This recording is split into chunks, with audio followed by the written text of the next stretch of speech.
खिज्जर के कठाल रोड क्षेत्र में एक बार फिर से चोरी की वारदात हुई है।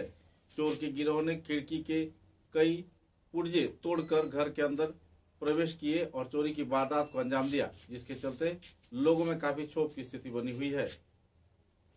तो 5 तारीख সকালে আমাকে রানুদাসের তখন ফোন করছেন যে আপনার ঘরে জানলা খোলা, ঘরটা চুরি হয়ে গেছে এবং জানলা দিয়ে দেখা গেছে যে আপনার আলমিরার ভাঙ্গা, একটু কাপড় টাপড় সব উল্টানো পাল্টানো, এইটুকু দেখা গেছে। দেখার পরে তারা খবর করছে। তাই আমি ওই দিনে আসতে পারি নাই। আমি শুক্রবার দিন ট্রেনের কুরিয়ার শনিবার দিন সকালে আজকে সকালে পৌঁছেছি।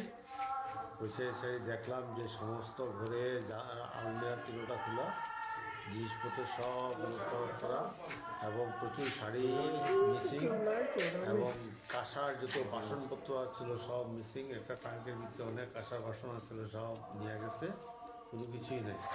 জানলার গ্রিলটাও তাই জানলা দিয়ে ঢুকছে এরা, জানলা দিয়ে ঢুকিয়ে গ্রিলটা ভাঙছে, গ্রিলটা পাওয়া যেতেছে না, গ্রিলটা পড়ে গিয়ে গেছে। তারপরে রুমদাসে বলছি আপনি এগুলো আমার এই জানলাটা একটু ধরে রাখছেন, এই অবস্থা।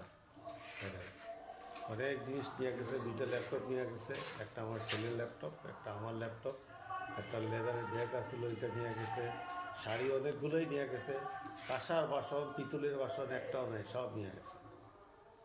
ঠাকুরঘরের জিনিসপত্র নিয়ে গেছে, ঠাকুরঘরের বাসন সব ছিল, কাঁসার ছিল, সব নিয়ে গেছে। আপনার ঘরে কি তালা মারা ছিল? হ্যাঁ, ঘরে তালা মারা ছিল, সমস্ত ঘর তালা মারা ছিল। আমার ছেলের শরীর ফোন করছেন, পুলিশের ফোন করছেন। 4 তারিখ রাত্রে, 4 তারিখ রাত্রে হয়েছে, 5 তারিখ সকালবেলা তারা আমাদের খবর দিচ্ছে, 5 তারিখে।